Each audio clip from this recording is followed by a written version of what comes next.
ಹಿರಿಯರಿಗೆ ಬೇಕಾಗಿರುವುದು ಪ್ರೀತಿಯ ಮಾತು. ಅವರಿಗೆ ಯಾವ ಆಸ್ತಿ ದುಡ್ಡಿನ ಮೇಲೆ ಆಸೆ ಇಲ್ಲ. ಇರುವಷ್ಟು ದಿನ ಅವರ ಮಕ್ಕಳ ಜೊತೆ ನೆಮ್ಮದಿಯಾಗಿರೋದಷ್ಟೇ ಬೇಕು.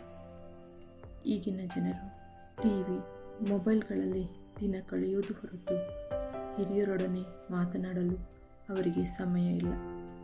ಆ ಹಿರಿ ಜೀವಕ್ಕೆ ನನಗೂ ವಯಸ್ಸಾಗಿದೆ, ನನ್ನ ತಿರಸ್ಕಾರ ಮಾಡ್ತಿದ್ದಾರೇನೋ ಅನ್ನೋ ಭಯ ಬರ್ತಿದೆ.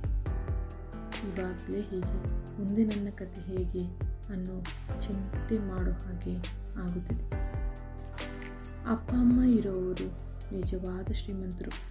ಅವರ ಪ್ರೀತಿನ ಯಾರೂ ಕೊಡಲಿಕ್ಕೆ ಸಾಧ್ಯವಿಲ್ಲ. ಮಕ್ಕಳು ಎಷ್ಟೇ ಬೆಳೆದು ದೊಡ್ಡವರಾಗಲಿ ತಂದೆ ತಾಯಿಗೆ ಚಿಕ್ಕ ಮಗು ಅನ್ನೋ ರೀತಿಯೇ ನೋಡ್ತಾರೆ. ಮಕ್ಕಳು ಚಿಕ್ಕವರಿರಬೇಕಾದ್ರೆ ಅಪ್ಪ ಅಮ್ಮ ಬದುಕಿಲ್ಲ ಅಂದರೆ ಕಲ್ಪನೆ ಮಾಡಿಕೊಳ್ಳೋದು ಕಷ್ಟ. ಒಂದು ದಂಪತಿಗೆ ಮಗು ಹುಟ್ಟಿದ ತಕ್ಷಣ ಮಗುವೇ ಪ್ರಪಂಚ ಆಗಿಬಿಡುತ್ತೆ.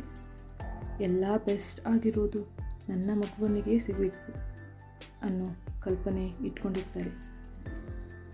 ಹಾಗೆ ಮಕ್ಕಳು ಬೆಳೆದು ದೊಡ್ಡವರಾದ ಮೇಲೆ ಅಪ್ಪ ಅಮ್ಮನ ಜೊತೆ ಸ್ವಲ್ಪ ಸಮಯ ಕಳೆಯೋಕ್ಕೂ ಆಗಲ್ಲ. ಅವರಿಗೆ ಬೇಕಾಗಿರೋದು ಕಾಳಜಿ ವಹಿಸುವ, ಪ್ರೀತಿಯಿಂದ ಮಾತನಾಡಿಸುವ ಮಕ್ಕಳು. ನೀವು ಎಷ್ಟೇ ದೊಡ್ಡವರಾದರೂ ನನ್ನ ಮಕ್ಕಳು ಹೇಗಿದ್ದಾರೋ, ಊಟ ಮಾಡಿದ್ರೋ ಇಲ್ಲವೋ ಅಂತ ಇಡೀ ದಿನ ಕಳೆಯುವ ಜೀವ ಅಂದರೆ ಅಪ್ಪ ಅಮ್ಮ. ತಂದೆ ತಾಯಿನ ಕಳ್ಕೊಂಡಾಗ ಪಶ್ಚಾತ್ತಾಪ ಪಡುವ ಬದಲು ಇರೋವಾಗಲೇ ಅರ್ಥ ಮಾಡ್ಕೊಳ್ಬೇಕು.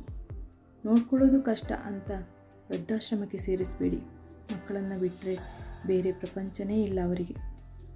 ತಾನು ಹೆತ್ತ ಮಕ್ಕಳಿಗೆ ನಾವು ಬೇಡವಾಗಿ ಬಿಡ್ತಲ್ಲ ಅಂತ ಕೊರಗುತ್ತೆ ಆ ಜೀವ.